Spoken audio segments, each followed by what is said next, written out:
Assalamualaikum warahmatullahi wabarakatuh. Perkenalkan, nama saya Irfan Sanjaya. Saya dari Prodi Teknik Informatika. Saya ingin mempresentasikan presentasi saya yaitu TIK pada bidang hukum dan pemerintahan. Pengertian bidang hukum dan pemerintahan.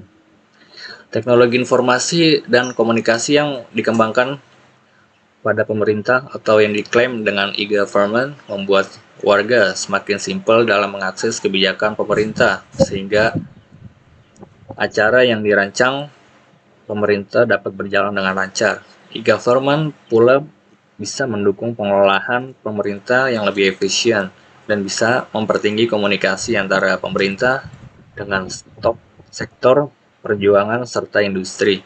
Masyarakat dapat memberi masukan tentang kebijakan-kebijakan yang dapat dirancang oleh pemerintah sehingga dapat memperbaiki kinerja pemerintah. Penerapan atau implementasi dari TIK hukum dan pemerintahan. Pemerintah telah menetapkan program pembangunan pengembangan teknologi informasi dan komunikasi dengan istilah e-government. Penerapan e-government merupakan amanat Impres nomor 3 tahun 2003 tentang penyelenggara tata kelola pemerintahan secara elektronis di Indonesia. Implementasi e-government dalam pelaksanaan tata kelola pemerintah dan pelayanan publik tentunya membutuhkan pemanfaatan teknologi informasi dan komunikasi, beserta sumber daya manusia yang handal dan pengelolanya. Manfaat TIK bidang hukum dan pemerintahan. E-government mengacu pada penggunaan teknologi oleh pemerintahan, seperti penggunaan internet dan internet, yang mempunyai kemampuan menghubungkan keperluan penduduk, bisnis, dan kegiatan lainnya. Bisa merupakan suatu proses transaksi bisnis antara publik dengan pemerintah melalui sistem otomasi dan jaringan internet. Lebih umum lebih dikenal WWW, World Wide Web. Pada intinya, e-government adalah penggunaan teknologi informasi yang dapat meningkatkan hubungan antara pemerintah dan pihak-pihak lain. Manfaat e-government. Manfaat e-government yang dapat dirasakan antara lain yaitu nomor 1, pelayanan yang lebih baik kepada masyarakat. Nomor 2, peningkatan hubungan antara pemerintah, pelaku bisnis, dan masyarakat umum. Nomor 3, pemberdayaan masyarakat melalui informasi yang mudah diperoleh. Yang keempat yaitu pelaksanaan pemerintah yang lebih efisien. Dampak positif dan negatif TIK bidang hukum dan pemerintahan. Nomor 1 yaitu membantu menguatkan supremasi hukum. Yang kedua, meningkatkan sistem demokrasi yang dijalankan rakyat.